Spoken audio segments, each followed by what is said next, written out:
All right, welcome back. We are going straight to the main topic now, which is the decision of the minister or the president of the Federal Republic of Nigeria to ban Nigeria from basketball for 2 years. I don't know what informed that decision. Gentlemen, Tony, basketball, the Tigers, number one in Africa. The Tigers, number one in Africa. First time Nigeria is qualified, 2 teams, male, female, at the Tokyo Olympics. Yet we have decided to ban ourselves. George, it's sad. It's very, very unfortunate. It's a retrogressive decision.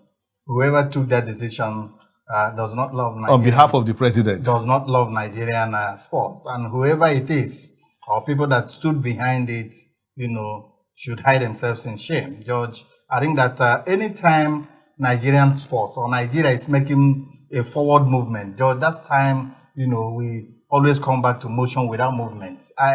From all that we have seen, Nigeria is not going to be part of the Qatar 2022 World Cup. And indeed, we are taking consolation in the fact that, the females have qualified for the World Cup. In Australia. In Australia. And indeed, the Tigers themselves are just on the path, too, of qualification.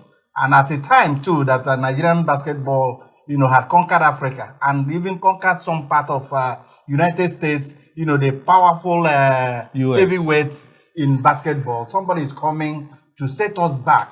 George, I think that person does not in any way love Nigerian sports. Look at what they have done, George. All right. Think about it. I think that in football. All right. Before I think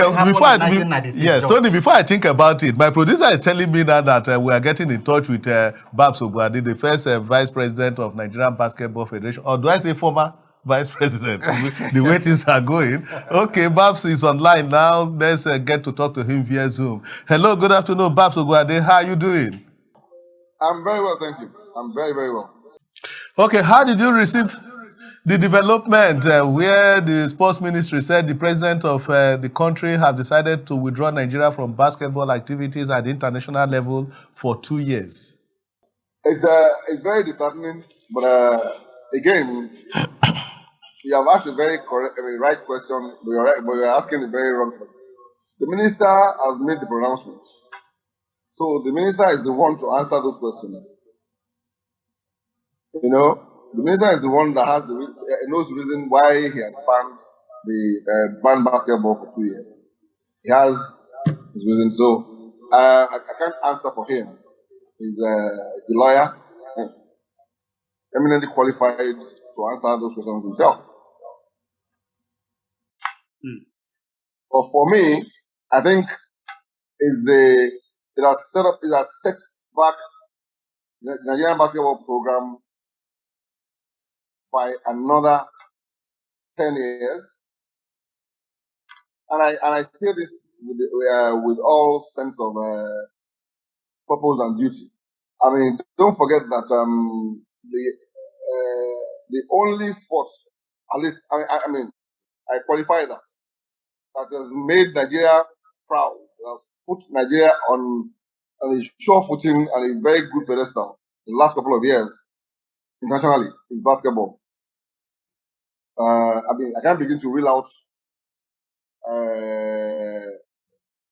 the accolades, but we are all aware of what's happened. We are aware of what the girls have done. We are aware of what the boys have done. So I cannot begin to rule out those things. But the facts are in public domain. I'm not the minister, so I leave him to his judgments and his pronouncements. But definitely, it is not the way to develop basketball. I'm hearing about crisis. I don't know what crisis they're talking about.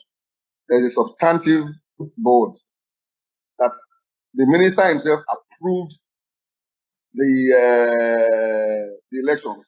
There are letters to the effect. We all know these things.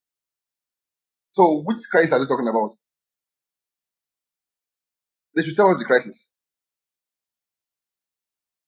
They are fomenting crisis to do what they want to do. Let them go ahead and do it. We are here. Nigeria is bigger than everybody. But I'm waiting to listen to his real reasons. And everybody's waiting. everybody's waiting to actually understand the thinking behind the pronouncements. The president has. So, of all the things in Nigeria, Boko Haram, insecurity, no light, no water, it's basketball. The president will say that it's going. Come on, let's be serious here. But like I said, to each his own. We'll wait. Let's see the fallout. I'm happy. I mean, he has done what the minister is the head of sports in Nigeria. So at some point, he will give his reasons.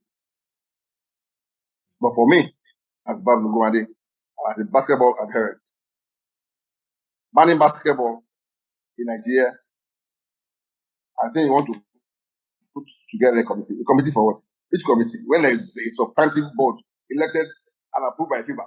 Come on. Anyway, I don't want to begin to preempt anybody. Let's wait a couple of. Let's see what happens after the pronouncements. I'm sure that at some point FIBA will react because we have qualified for the World Cup, and the World Cup is part of what he has banned us from going to. Yeah, so when elephants are fighting, we are the grass. We are the ones that are proper. So when the federal government and FIBA are talking, we won't be there now. So let them go and do what they want to do. All right, gentlemen, you have Babs Ngumade there. He's smiling, but definitely there are so many questions begging for answers, Tony. George, not all laughter comes from the mind. And I must tell you, I think Babs have just asked so many questions that are begging for answers. I remember that in 1996, the government stopped the Super Eagles from participating in the Nations Cup. Yeah, and we all knew the result. There were so many players were thrown out of business, and of course, some of them breadwinners could not just do this. What we learned, George, after that, after the 2 years ban that they have done, with basketball, what happens after the 2 years ban? Are we going back to FIBA? And you think that FIBA will just welcome us, warmly? And George, I do not, these things, honestly, I don't know how it starts. And I don't know, like Matthew said, George, you don't just, just spy the nose, just because of the face, So there are a lot of things. This decision, I do not expect that the sports minister, who came, who hit the road running when he came in as minister, everybody acclaimed him, for all the good things that he has done, and topmost with the welfare of athletes. It's the same person now that is just, walking backwards. It's a pity. I feel so sad that this is happening under his watch. All right, let's take you straight to Abuja now, where my producer is telling me that Toyin Bitoye is standing by to share his thoughts with us. Toyin Bitoye is one of the SA media to the Honorable Minister of Youth and Sports, Sunday Dare. Okay, that's a good one, so that we'll hear from the ministry angle why they took this decision. Okay, Bitoye, if you are with us now, hello, how are you? Thank you so much for this opportunity. Okay, Ibitoye, can we hear from you why the ministry actually took this decision? Because since it was taken, there has been so much outrage. People are not comfortable with it. But let's hear from you why the sports ministry decided to take this decision. While I want to start by saying that it is very sad development for basketball, we need to understand the rationale behind the thinking that led to that. Government has tried so many times to reconcile and bring peace to the basketball family. But all the efforts to bring peace and remove all kinds of rancor and deep-seated animosity has failed to achieve the desired results. And this has led to stalling of the development of the game. And this has been on for a long time, about over 5 years. This has been on. So it is just sad that it has to come to this. Apart from that, this deep-seated animosity and rancor has also led to a lull or no activity at all on the domestic scene. The women's game that had sponsorship also had the sponsors pulling away. The men's game did not even have any kind of activity for so many years because of the court case. And so it was more like the domestic scene had gone moribund, had gone bankrupt, and nothing was happening. although we were achieving some level of success on the continent in terms of being number one for the men and the women on the African continent, but it was not translating into development of the game on the domestic scene. And all efforts to bring everybody together, the efforts of government to bring together a reconciliation committee and to bring the stakeholders together to meet and find the middle point and reach a truce, just failed to achieve the desired result. To now compound the issues, these players that were giving us these results, mostly from the foreign leagues, now started to get involved in the politics of the Nbbf, trying to decide on who they will work with, who they will not work with, which is completely out of their own reach or jurisdiction, so to say.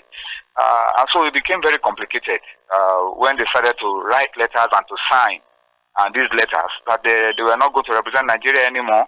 And, it became so messy.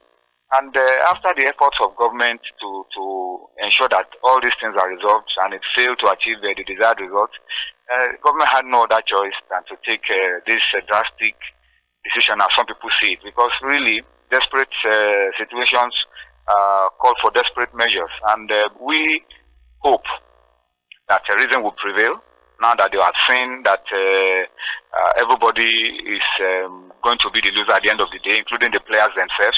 I hope reason prevails, and I hope there will be a change of attitude, a change of heart among the stakeholders, among the players, so that when government sees a change of heart, there can also be a change of maybe a rescinding of this decision, so that we can get back to where we deserve to be. But it's really unfortunate and sad that government had no choice than to wield this big stick after so many efforts failed to yield the desired result.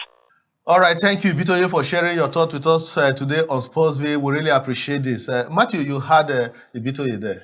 Yes, I had Toyin. He has spoken well, and I'm happy that he's also toeing the line of a vast majority of us who believe that at some point the ministry and by extension the government would be able to rescind their decision. I said something earlier. I said it is imperative that the ministry own up. They come out to, yes, we are in charge. We did this and these are our reasons.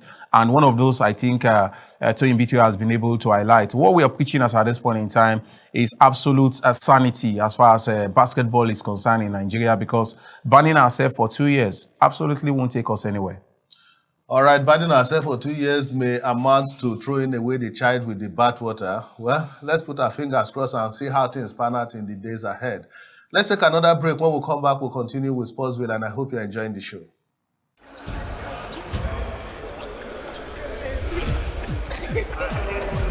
Keep watching Sportsville.